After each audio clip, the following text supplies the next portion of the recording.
আদিবাসীদের সাংবিধানিক স্বীকৃতি আদিবাসীদের উপর নির্যাতন চলবে না চলবে না চলবে না। বাংলাদেশ আদিবাসী ইউনিয়ন জিন্দাবাদ জিন্দাবাদ। আদিবাসীরা আসছে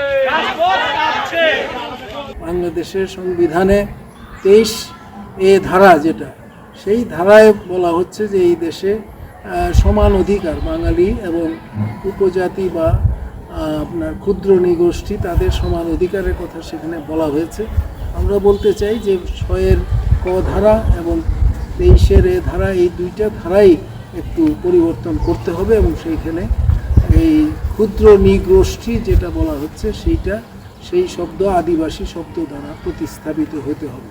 সুতরাং আজকের এই দিনে আমরা সেই ধারাবাহিকতায় আমরা আদিবাসী জনগণের সাথে সংহতি প্রকাশ করছি, তাদের লড়াই সংগ্রামের প্রতি সংহতি প্রকাশ করছি এবং আদিবাসী জনসাধারণ, বেশিরভাগ আদিবাসী জনসাধারণ তারা দরিদ্র, অসহায়, নিঃস্ব এবং বঞ্চিত, তাদের এই বঞ্চনার অবসান যাতে আগামীতে ঘটতে পারে।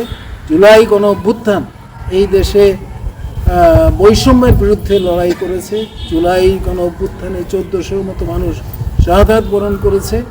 এইখানে যে অত্যাচারী লুটপাটের পুঁজিবাদী ব্যবস্থা আছে সেইটাকে ভেঙে নতুন ধরনের ব্যবস্থা আমাদের দেশে, বৈষম্য বিরোধী ব্যবস্থা আমাদের দেশে প্রতিষ্ঠা করার সংগ্রামে তারা আত্মাহুতি দিয়েছেন।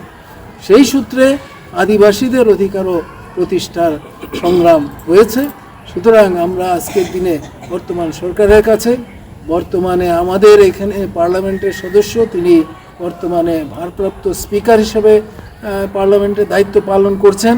সুতরাং আজকের সূত্রে আমরা তার কাছেও এই আবেদন জানাতে চাই যে আমাদের এই সুযোগে আমাদের আদিবাসীদের সাংবিধানিক অধিকার, সংবিধান পরিবর্তনের এই প্রক্রিয়ার ভিতর দিয়ে তিনি তার হস্তক্ষেপে এইটা যাতে পরিবর্তিত হয়, সেই আহ্বান, সেই আবেদন আমরা আজকের সুযোগে এখানে জানাচ্ছি।